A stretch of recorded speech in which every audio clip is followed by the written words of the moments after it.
Hi, I'm Shay Rogers, Certified Practicing Speech Pathologist at Smalltalk Speech Therapy.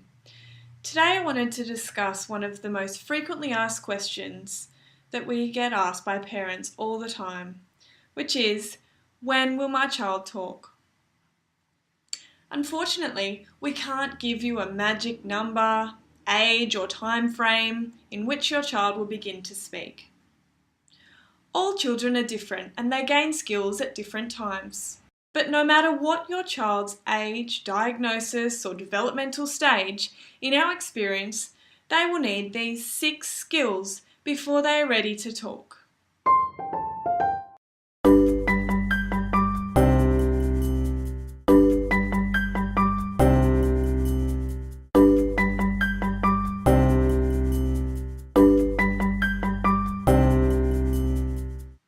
So here are 6 areas you can focus on with your child to give them the best chance at finding their voice. So here they are, 6 skills that you can focus on to help your child begin to talk. Number 1, receptive language skills, meaning an understanding of language. A child with receptive language skills is beginning to understand the importance and meaning behind language. For example, he knows what to expect when you say dinner or bath. He can identify named items by pointing to them, and ultimately knows that words represent things in his world. So the first skill is receptive language skills. Your child can associate meaning with language. Number 2, the second skill is imitation, meaning the ability to copy others.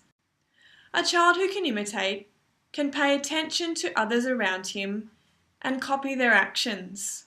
For example, he watches his mum clap her hands and then is able to copy that by clapping his own hands. This is an example of non-verbal imitation, and as it involves an action.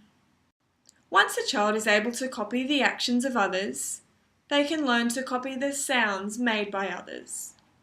For example, a child who has verbal imitation skills can copy noises made by his dad, such as ah, moo, or raspberry noises. So that was the second skill, imitation, both non-verbal and verbal.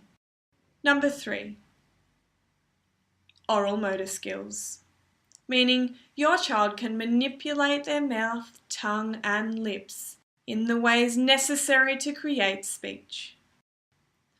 A child with typical oral motor skills can move their tongue left and right and up and down, and they can move their lips into all different shapes. A speech pathologist can look at your child's oral motor skills to ensure there is no oral motor barrier for your child. You can also use the popular story of Mr. Tongue to increase your child's oral motor awareness. Working on oral motor skills alone will have no effect on your child's speech, so make sure to focus on all the skills mentioned here. Number 4 is desire, meaning your child wants to communicate with others. A child who shows a desire to communicate often holds eye contact, has attention for others around him, and makes attempts in his own way to communicate, which might be through pointing or reaching or even crying. The 5th skill your child needs is motivation, meaning your child has a desire to communicate for a reason. He might be motivated by social interaction, getting enjoyment out of the relationship, or he might be motivated by getting what he wants, such as getting a biscuit after pointing to it. Many children, especially children with autism, may need more tangible motivators, such as items they are asking for. A hug, a high five, a toy, the list goes on and on. What motivates one child may not motivate another. And motivators change over time. What motivates your child? And how can you use those things to give your child more motivation to communicate with you? Number 6 is opportunity, meaning your child is given opportunities to communicate. Honestly, this is one of the hardest things for parents to do.